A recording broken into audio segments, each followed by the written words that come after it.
রাত তখন মাত্র ৮টা। ঢাকার মগবাজারের রাস্তায় তখনও মানুষের ভিড়, দোকানের আলো আর যানবাহনের শব্দে শহরটাকে ক্লান্ত লাগছে। কিন্তু তার ওই এক কোণে একটি আবাসিক হোটেলের চুপচাপ রুমে বসেছিলেন ৩জন মানুষ। তাদের কারো মুখে হাসি ছিল না, কারো চোখে আলো ছিল না। তারা শুধু অপেক্ষা করছিল এক প্লেট খাবারের জন্য। দর্শক, আপনি জানেন সেই খাবারই হতে যাচ্ছে তাদের জীবনের শেষ রাতের খাবার। কিন্তু এটা কি নিছক কোনো দুর্ঘটনা, নাকি এর ভেতরে লুকিয়ে আছে এমন এক নিষ্ঠুর বাস্তবতা যা হয়তো আমাদের সবার ভেতরে বাস করে?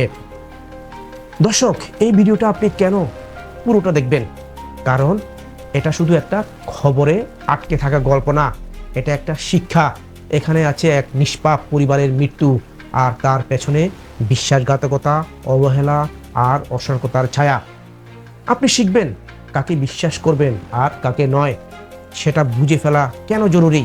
আর ভিডিওর শেষে এমন এক তথ্য আছে যেটা জানলে আপনি চমকে যাবেন, এমনকি আপনার ভবিষ্যতে একটা বিপদ থেকেও হয়তো আপনি রক্ষা পেতে পারেন সহজেই, যেটা আপনি ভাবছেন এখন অনেক কঠিন।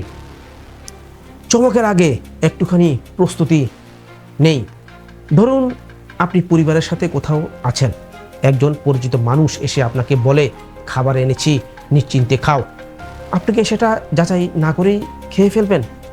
আর অসুস্থ হলেও আপনি কি সবার আগে বিশ্বাস করবেন না সতর্ক হবেন? চলুন এবার আমরা ফিরে যাই সেই হোটেল রুমে, ধাপে ধাপে বিশ্লেষণ করি এই মৃত্যুর পেছনের গল্প।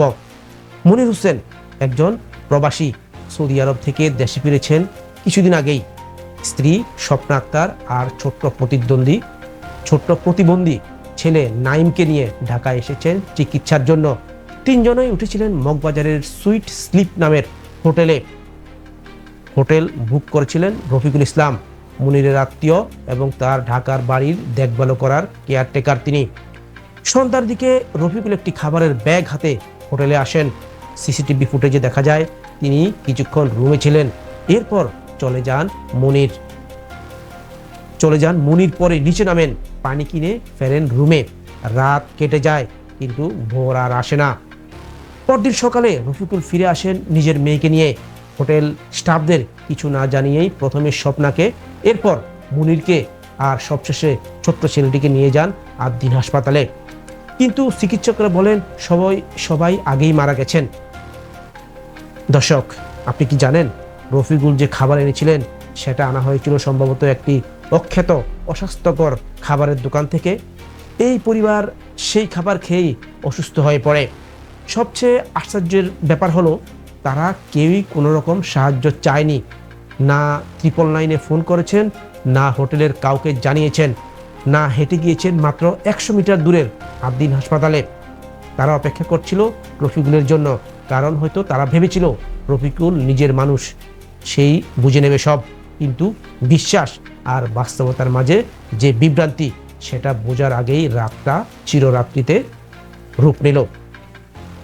এবার সেই তথ্য যেটা জানলে আপনি চমকে যাবেন। দর্শক, আপনি কি জানেন বাংলাদেশ সরকার পরিচালিত 16263 নামের ফ্রি কল করলেই আপনি MBBS চিকিৎসকের কাছ থেকে মেডিকেল পরামর্শ নিতে পারেন সরাসরি ফোনে, যে কোনো সময়। না মোবাইল চার্জ, না অ্যাপ লগ ইন, কিছুই লাগে না, জাস্ট একটা কল। এই পরিবার যদি শুধুমাত্র এই নাম্বারেও কল করতো, তাহলে কি 3টা জীবন আজ বেঁচে যেত না? দর্শক, আপনি কি ভাবছেন এই ঘটনা কি শুধুই এক দুর্ঘটনা, নাকি এটা ছিল এক ভয়ঙ্কর উদাসীনতা, এক ভুল বিশ্বাসের পরিণাম? রফিকুল কি নির্দোষ, নাকি তার অবহেলাই এই মৃত্যুর কারণ? কমেন্টে লিখুন আপনার মতামত, শেয়ার করুন যেন এই শিক্ষাটা ছড়িয়ে পড়ে আরও অনেকের মধ্যে। সাবস্ক্রাইব করতে ভুলবেন না, কারণ এমন সত্য কথা আমরা আপনাদের সামনে আনবো যা শুধু কাহিনী নয়, একটা সতর্কবার্তা। একটা হোটেল রুম, এক প্লেট খাবার, একটুখানি বিশ্বাস, আর তার বিনিময়ে 3টি জীবন। দর্শক, আপনি জানেন যদি আপনি সচেতন না থাকেন, তাহলে যাকে আপনি আপন ভাবছেন সেই একদিন হয়তো হয়ে উঠতে পারে আপনার সবচেয়ে বড় অনাহুত বিপদ। সতর্ক থাকুন, সচেতন থাকুন, জীবন একটাই, এটা নিরাপদ রাখার দায়িত্ব আপনারই। আজ এ পর্যন্তই, ধন্যবাদ।